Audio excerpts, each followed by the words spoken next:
Boulanger est un spécialiste de l'électrodomestique, un des grands spécialistes français. C'est une entreprise qui aujourd'hui fait près de 2 milliards de chiffre d'affaires avec 130 magasins.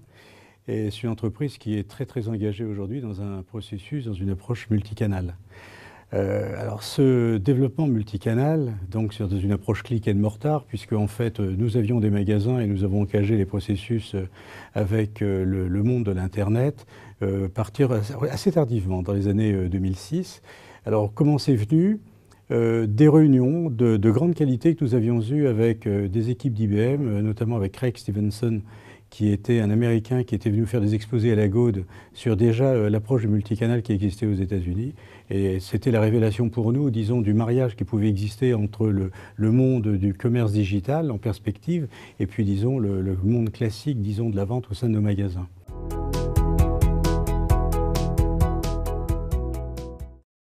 En fait, aujourd'hui, nous sommes dans une voie, disons, de progrès. Nos cibles que nous sommes fixées se déroulent, disons, on peut dire à peu près normalement, à savoir que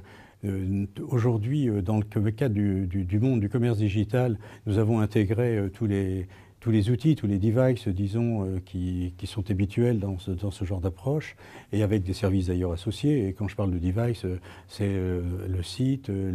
mobile, le site, l'iPad qui est utilisé, enfin les tablettes qui sont utilisées. Donc tout ce qui s'inscrit véritablement aujourd'hui dans tous les outils dont on a besoin pour pouvoir, disons, progresser relativement, disons, aux perspectives de développement que nous pouvons avoir.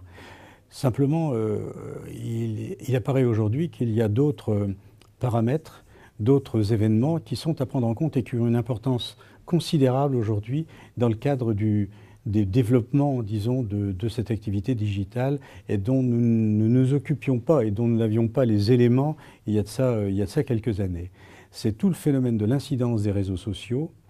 qui a une importance tout à fait considérable, disons, sur le comportement des consommateurs, dans les analyses qu'ils peuvent faire sur nos produits, sur nos façons de vendre les produits, la façon de les présenter, et qui peut être un facteur amplificateur extrêmement important sur l'activité digitale, de vente digitale. Et deuxièmement, toute l'analyse relative à la relation client. En fait, ce qu'on appelle aujourd'hui, ce qu'on appelle le big data.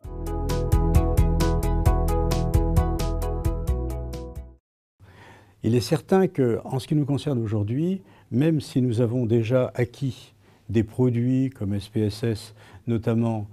chez IBM, pour pouvoir faire des analyses de segmentation, des analyses de clientèle, le travail que nous menons aujourd'hui de corrélation pouvant exister entre les réseaux sociaux et l'ensemble des masses de données dont nous disposons, parce que nous avons des données extrêmement importantes sur nos clients, nous avons des historiques de vente, des historiques de services, etc. avec nos clients, toutes ces données sont insuffisamment aujourd'hui traitées et analysées